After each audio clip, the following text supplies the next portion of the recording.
कुंभ एक बहुत बड़ा त्यौहार है, लेकिन इसका नाम कुंभ ही क्यों रखा गया है?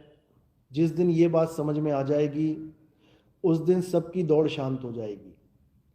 कुंभ का मतलब होता है घड़ा। घड़ा किससे बनता है? मिट्टी से बनता है।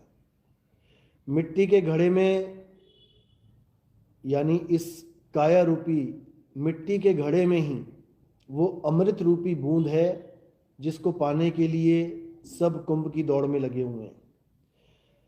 देवताओं को भी इसी कुंभ रूपी, जैसे कलश बोल देते हैं, दिखाया गया कि देवताओं को जो अमृत मिला वो कलश में से मिला। और मिला कैसे? समुद्र मंथन से मिला। किसी समुद्र में अमृत नहीं छुपा होता है। समुद्र का मतलब, समुद्र मंथन का मतलब ज्ञान का मंथन है। जब आप ज्ञान रूपी समुद्र को मथोगे तब आपको समझ में आएगा कि उसी मंथन में आपको कैसे अमृत मिल सकता है। संतों की वाणियों में, हमारे वेद पुराणों में जितना भी ज्ञान है, जब आप उस महासमुद्र को, ज्ञान ही समुद्र है, जब आप उसको मथोगे तब तुम्हें वेदों का सार, भागवत का सार, तुम्हें सारे ग्रंथों का सार, कुरान, बाइबल, संतों की वाणियों का सार जब तुम्हें समझ में आ जाएगा तो वो सार ही अमृत है। और वो अमृत की बूंद कहाँ है? वो इसी कलश में है। यानी हमारी काया रूपी कुंभ में ही वो अमृत है। लेकिन हम अपनी काया के, अपने इस कुंभ के अमृत को नहीं ढूंढ पाते, हम दुनियावी कुंभ में दौड़ पड़ते हैं। चलो अच्छी बात है, क्योंकि कम से कम हम कुछ तो कर रहे हैं।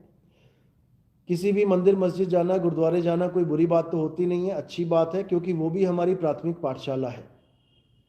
जैसे बच्चे ABCD पढ़ते हैं, A for Apple, B for bat पढ़ते हैं, C फॉर कैट पढ़ते हैं, और उनका एप्पल, बैट, कैट उनकी किताब में ही होता है।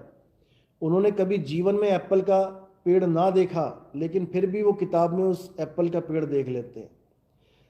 यहाँ तक कि कई ऐसे लोग हैं जिन्होंने आज तक सेब का पेड़ देखा ही नहीं होगा, क्योंकि सेब यहाँ वहाँ मिलता ही नहीं है। सेब का पेड़ कहाँ मिलता है? ये ऊंचे ऊंचे पहाड़ों पे जहाँ खूब बर्फ पड़ती है वहाँ पे होता है। सेब तो सबने खा लिए, लेकिन सेब का पेड़ बहुत कम लोग देख पाते हैं पूरे जीवन में। इसका मतलब ये नहीं कि सेब का पेड़ नहीं होता, होता है, लेकिन उसका एक स्थान अलग है। इसी प्रकार बच्चे A for Apple, B for bat पढ़ते हैं तो उनका एप्पल, बैट, कैट सब किताब तक ही सीमित होता है। वो शेर भी पढ़ते हैं, वो जेब्रा भी पढ़ते हैं, जिराफ भी पढ़ते हैं, लेकिन ऐसे कई लोग होंगे जिन्होंने पढ़ा